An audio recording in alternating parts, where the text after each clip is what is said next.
नमस्कार, बहुत-बहुत स्वागत है आपका मेरे इस यूट्यूब चैनल में।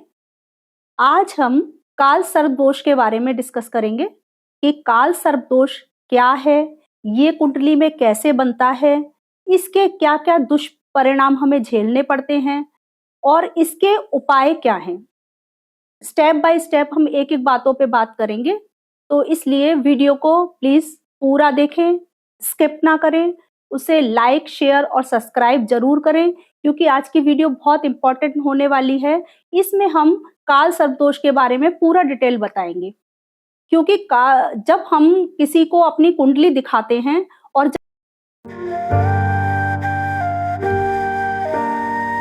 जब कोई ये कह देता है कि आपकी कुंडली में काल सर्प दोष है, तो हम बहुत ज़्यादा परेशान हो जाते हैं कि अरे! हमारी कुंडली में तो काल सर्प दोष है।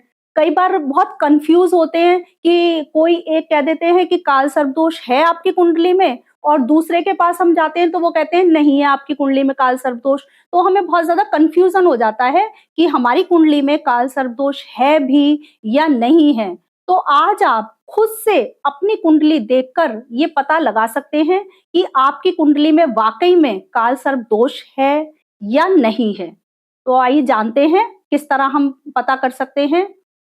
जब राहु और केतु के मध्य सारे ग्रह आ जाएं, जैसे राहु और केतु हमेशा आमने-सामने होते हैं कुंडली में कि सपोज करो कि आपके लग्न में राहु बैठा है और 7th हाउस में केतु है और आपके एक तरफ सारे ग्रह आ जाए जैसे दूसरे भाव में, तीसरे में, चौथे में, 5वें में और छठे में, इस तरह सारे ग्रह आ जाएं या फिर इधर से 8वें घर में, 9वें घर में, 10वें, 11वें घर में या फिर इस तरफ सारे ग्रह आ जाएं, यानी कुंडली के एक ही तरफ सारे ग्रह होने चाहिए, दूसरी तरफ खाली होना है, तब हमारे कुंडली में काल सर्प दोष बनता है। अदरवाइज नहीं बनता। अगर हमारी कुंडली में चंद्रमा भी बाहर हो जाए, क्योंकि बहुत से विद्वान ये मानते हैं कि चंद्रमा बाहर होने से नहीं फर्क पड़ता है, तब भी आपकी कुंडली में काल सर्प दोष बनता है, लेकिन ऐसा नहीं है। अगर आपकी कुंडली में चंद्रमा अगर बाहर निकल गया है, उन 6 ग्रह अंदर हैं और राहु केतु के एक तरफ चंद्रमा बाहर आ गया है, तब काल सर्प दोष नहीं बनता है। अभी हमने जाना कि काल सर्प दोष बनता कैसे है। अब इसके दुष्प्रभाव हमारे लाइफ में क्या पड़ते हैं, क्योंकि जिस व्यक्ति की कुंडली में काल सर्प दोष होता है तो वह अच्छे से ग्रोथ नहीं कर पाता, हेल्थ प्रॉब्लम बहुत ज्यादा रहती हैं, बिजनेस में हम नहीं सफल हो पाते हैं कि कोई ना कोई दिक्कत। अभी हमने बिजनेस स्टार्ट किया, अच्छे से स्टार्ट हुआ, लेकिन बीच में ही बंद हो गया और पूरी तरह हम उसे ऊंचाइयों तक नहीं ले जा पाए। ऐसे ही करियर में एक जगह जॉब की, फिर छूट गई, फिर दूसरी जगह की, फिर छूट गई, यानी हमारे उसमें हमारी लाइफ को संघर्षशील बना देता है। अगर किसी की कुंडली में काल सर्प दोष होता है तो हमें अपनी लाइफ में बहुत ज्यादा मेहनत करनी होती है, संघर्ष करने पड़ते हैं, हेल्थ प्रॉब्लम बहुत रहती हैं, मैरिड लाइफ भी डिस्टर्ब रहती है ऐसे लोगों की कुंडली में जिसकी में काल सर्प दोष होता है। तो क्योंकि दाम्पत्य जीवन में सुकून ना रहे, संतान पे भी प्रॉब्लम आने लगती है, माइंड बहुत उलझन में रहता है, यानी बहुत सारे इसके दुष्प्रभाव पड़ते हैं हमारे जीवन में जो हमें झेलने पड़ते हैं। अब इनको हम कैसे ठीक कर सकते हैं कि जिसके कुंडली में मान लो इस तरह से हमारी लाइफ में प्रॉब्लम चल रही है और काल सर्प दोष बता दिया है, तो हम उसका बहुत आसान से सॉल्यूशन कर सकते हैं। जैसे आजकल सावन का महीना चल रहा है, तो बहुत अच्छा टाइम है इस समय हमें उपाय करने का कि आप शिव जी के मंदिर में जाके उनका अभिषेक करें या अपने घर में रुद्राभिषेक करा सकते हैं। महामृत्युंजय का जाप सबसे सटीक उपाय है, इसका सरल उपाय है कि आप रोजाना महामृत्युंजय का जाप करें, तो शिव भगवान प्रसन्न होते हैं और हमारी लाइफ में आने वाली प्रॉब्लम हमें नहीं परेशान करती हैं। सबसे अच्छा तरीका यही है। एक और है कि आप नाग पंचमी के दिन, जो सावन के महीने में पड़ती है, नाग पंचमी के दिन चांदी का एक नाग और नागिन का जोड़ा उसे शिव जी के मंदिर में चढ़ा सकते हैं, तब भी काल सर्प दोष से हम बच सकते हैं।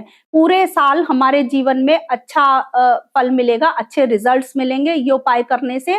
तो इसको जरूर करें क्योंकि ये आपके लिए बहुत अच्छा टाइम है कि आप नाग पंचमी के दिन रुद्राभिषेक कराएं, चांदी का नाग नागिन का जोड़ा जो है वो शिव जी के मंदिर में वो करें, और डेली आप शिव जी को जल अभिषेक करें, जल से जल चढ़ाएं और ओम नमो शिवाय का जाप करें, तो आप बहुत हद तक आप इस दुष्प्रभाव से बच सकते हैं।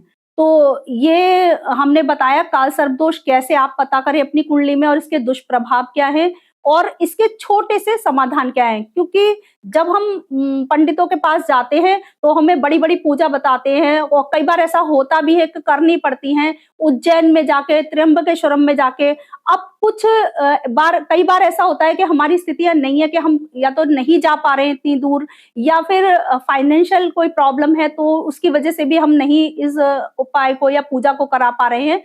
अगर करा सकते हैं तो ज़रूर कराएँ, और इस पूजा के लिए भी सावन का महीना बहुत अच्छा रहता है कि सावन के महीने में कराएँगे तो अच्छे विशेष फल मिलते हैं। अब जैसे सावन का महीना बाय चांस आपका रह भी जाता है, तो किसी भी पंचमी में, किसी भी माह की पंचमी में भी हम करा सकते हैं इस पूजा को, और अगर खुद भी इसको कर सकते हैं।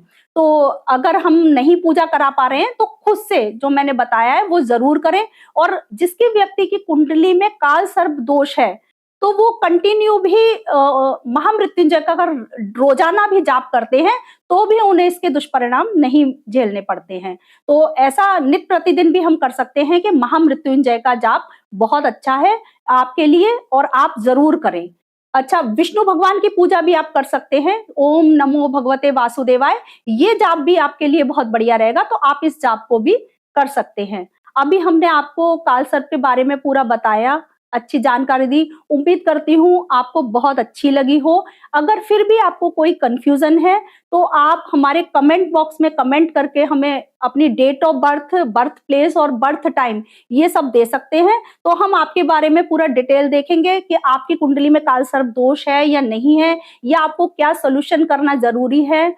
क्योंकि ये देखना भी जरूरी होता है कि आपके राहु और केतु कितने अंश के हैं। अगर वो कमजोर हैं, जैसे सपोज करो 1 से 10 तक की डिग्री में है, क्योंकि जब भी कोई ग्रह 1 से 10 तक की डिग्री में होता है तो वो बाल्यावस्था में होता है, और 10 से 20 तक होता है वो यंग एज में होता है, और 20 से 25 तक होता है तो वो प्रौढ़ावस्था में होता है, और 25 से 30 तक वृद्धावस्था में। अगर आपकी कुंडली में राहु केतु 1 से 10 तक की स्थिति में या 25 से 30 तक की में, तो आपकी कुंडली में काल सर्प दोष ज्यादा असर वाला नहीं है। फिर आप सिंपल सी पूजा करके ये महामृत्युंजय का जाप करके आप जल्दी से छुटकारा पा सकते हैं। अगर ये यंग एज में है तो आपको विशेष पूजा करानी पड़ती है। तो इसलिए अगर आपको ये चीज नहीं पता चल रही है तो आप हमें कमेंट बॉक्स में जरूर कमेंट करके अपनी date of birth, birth time और बर्थ प्लेस सेंड करें, तो हम आपके बारे में बताएंगे कि आपके राहु केतु प्रबल हैं या नहीं हैं और उसके समाधान आप क्या कर सकते हैं। तो मुझे उम्मीद है आपको ये जानकारी अच्छी लगी होगी। आप मेरे व्हाट्सएप नंबर पे भी कमेंट कर सकते हैं, जिसका नंबर है 8476039459। Thank you.